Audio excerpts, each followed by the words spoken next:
Everyone, hello and welcome back to the channel. আশা করি সবাই ভালো আছো, সুস্থ আছো, অ্যাজ অলওয়েজ খুব আনন্দে আছো। তো আজকে থাম্বনেল টাইটেল দেখে বুঝেই গেছো, ক্লাস 11-এর গুরু নাটকটা, সেটা রবীন্দ্রনাথের অচলায়তন নাটকের একটা সংক্ষিপ্ত রূপ। তো সমস্ত গুরু নাটকটা তো আমার পাঠ করে তোমাদেরকে বোঝানো সম্ভব নয়, কারণ লেন্দি প্রসেস আর দরকারও মনে হয় না। তো এটা অবশ্যই রিকোয়েস্ট থাকবে তোমরা খুব ভালো করে গল্পর মতো গল্পই পড়ে নাও।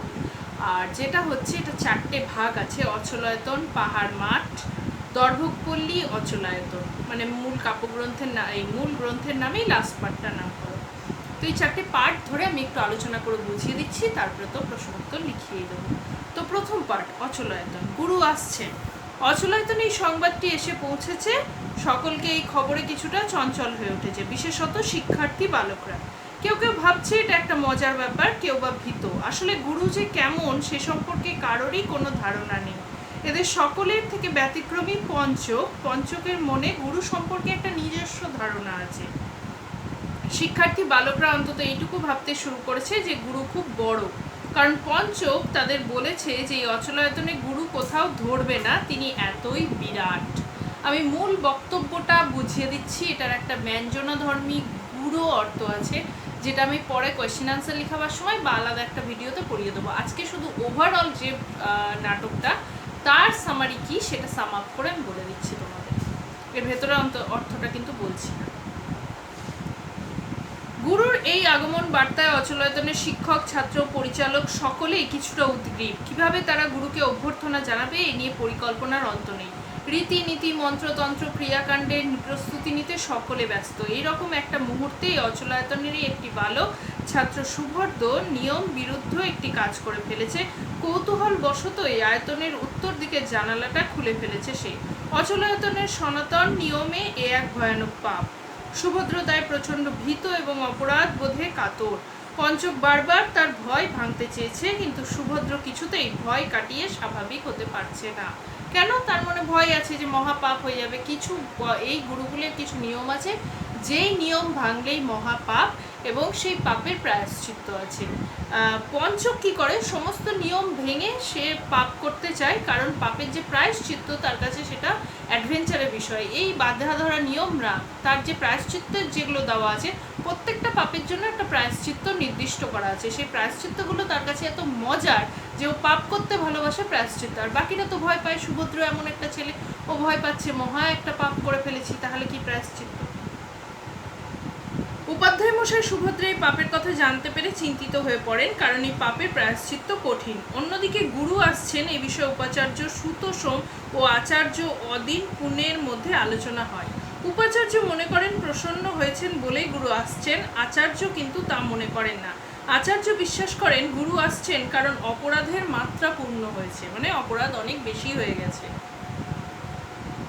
উপাচার্য অচলায়তনের কঠোর নিয়মনিষ্ঠ রীতিনীতি পালনের মধ্যে কোনো রকম শৈথিল্য খুঁজে পাননি। তাই তার মনে কোনো রকম অপরাধ বোধ নেই। ভয়ানক কঠোর নিয়মকে আশ্রয় করেই তো হাজার হাজার বছর ধরে সকল এখানে নিশ্চিন্তে আছে, কেউ কোনোদিন কোনো প্রশ্ন তোলেনি। একমাত্র পঞ্চক আজ প্রশ্নাতুর।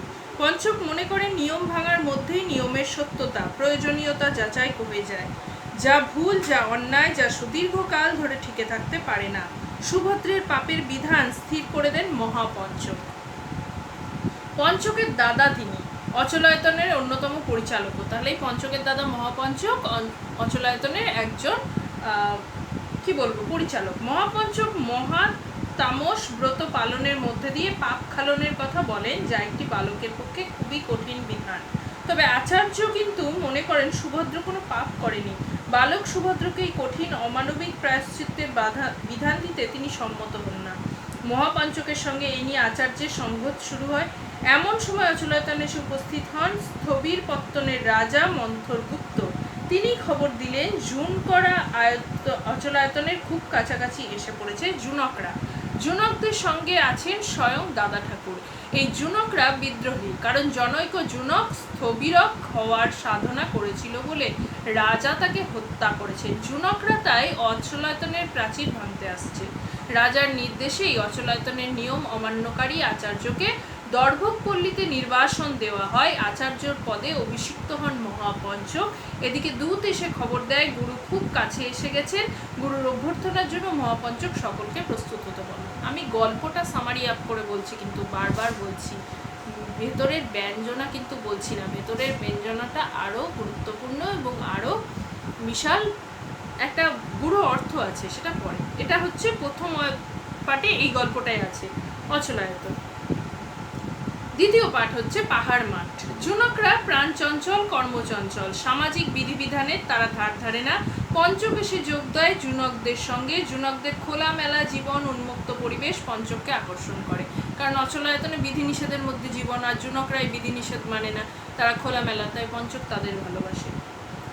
এই মুক্তির আনন্দই তো পঞ্চক খুঁজেছিল। সে অবাক হয়ে দেখে জুনকরা কি সুন্দর চাষ করে, তাদের সঙ্গে কথা বলে পঞ্চক অনেক কিছুই জানতে পারে।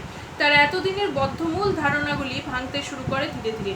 সে ক্রমে বুঝতে পারে অচলায়তনে প্রচলিত অনেক বিধানই অন্ধ সংস্কার মাত্র।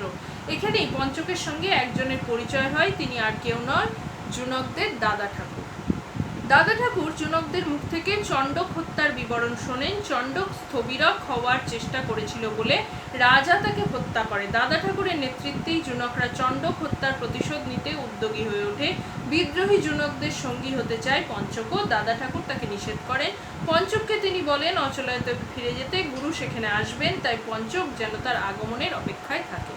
গল্পটা আগে বুঝে নাও, মানে সামারি আপটা জেনে নাও, তারপরে মানে বুঝে নাও। এরপর আছে দর্ভকপল্লী। পঞ্চক অচলায়তনের রীতিনীতি মানে না, মহাপঞ্চকের কথা শুনতেও সে নারাজ। মুক্তমনা পঞ্চক তাই নির্বাসিত হয় দর্ভকপল্লীতে। এই নির্বাসন পঞ্চককে হতাশ করতে পারেন না, বরঞ্চ সে খুশি হয়। এই দর্ভকপল্লী অচলায়তন থেকে কিছুটা দূরে। অনেক মানুষই দর্ভকদের ছোঁয়াচ বাঁচিয়ে চলে, কারণ দর্ভকরা অত্যজের শ্রেণী।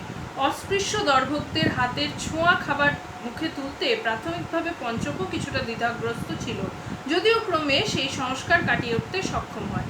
অর্থহীন মন্ত্রতন্ত্র ভুলে শিখতে চায় দর্ভকদের গান। ঘটনাচক্রে আদিম পূর্ণ আচার্য অর্থাৎ আচার্য নির্বাসিত হন এই দর্ভকপল্লীতেই। দর্ভকরা কিন্তু খুব খুশি হয় অদিন পূর্ণকে কাছে পেয়ে। একই সঙ্গে দর্ভকদের কাছে খবর এসে পৌঁছায় যে দাদা ঠাকুরের দল অচলায়তনের প্রাচীন ভেঙে দিতে আসছে, লড়াই বাঁধতে চলেছে। পরিস্থিতি উত্তপ্ত। আচার্য খবর পান এখানে গুরু আসছেন, কিন্তু যিনি এলেন তাকে দেখে দর্ভকরা বললেন, আরে এ তো আমাদের গোসাই, এই গোসাই দাদা ঠাকুর। আচার্য অদিন পূর্ণ দাদা ঠাকুরকে গুরু বলে প্রথমে প্রণাম করলেন। গুরুকে পঞ্চক না চিনলেও আচার্য কিন্তু চিনতেন। তাহলে জুনকদের দাদা ঠাকুরই আসলে পঞ্চকদের গুরু। এরপর শেষ অধ্যায় অচলায়তন। এতদিনের সুরক্ষিত অচলায়তন আক্রান্ত। এই খবর শুনে মহাপঞ্চক সহ সকলেই খুব বিচলিত, কারণ আজ গুরু আসবেন। এই শুভ দিনে অমঙ্গল আশঙ্কায় সকলে উৎকণ্ঠিত। এই অচলায়তনের মানুষদের মধ্যে আচার্য, শঙ্খবাদক এবং মালি ছাড়া কেউই গুরুকে চিনেন না, কেউই তাকে আগে কখনো দেখেননি। এমন একটা উদ্বেগের মুহূর্তে হঠাৎ অচলায়তনের বাইরে আলো এসে পড়ে। জানা যায় অচলায়তনের প্রাচীর ফুটো করে ফেলেছে বিদ্রোহীরা। বাইরের আলোর স্পর্শে বালক শিক্ষার্থীরা আজ আনন্দে মুখর। আজ আর কোনো নিয়ম পালন সম্ভব না, আজ যেন 1000 বছরের নিয়ম শৃঙ্খল খসে গেছে।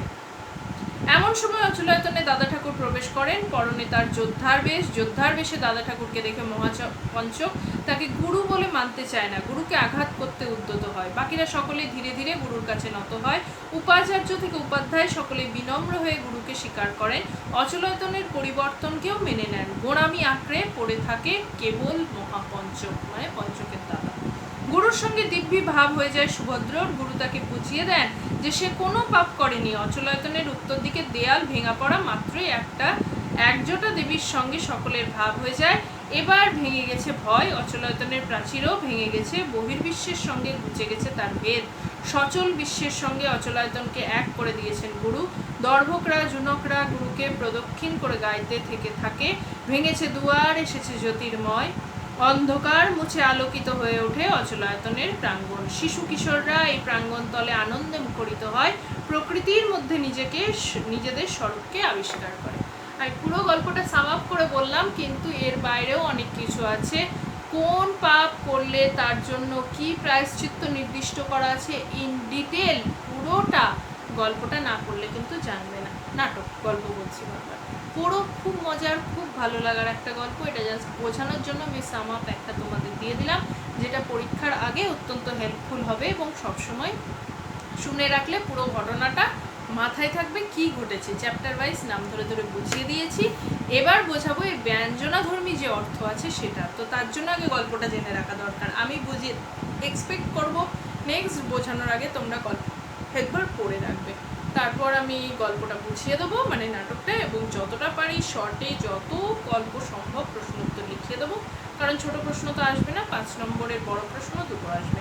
তো সেই অনুযায়ী যতটা কমের মধ্যে সম্ভব আমি প্রশ্ন উত্তর করিয়ে দেবো। তো আশা করি ভালো লেগেছে। এই ক্লাস 11-এর আরও অনেক ভিডিও কোয়েশ্চেন আনসার বোঝানো সমেত তোমাদেরকে দেওয়া আছে।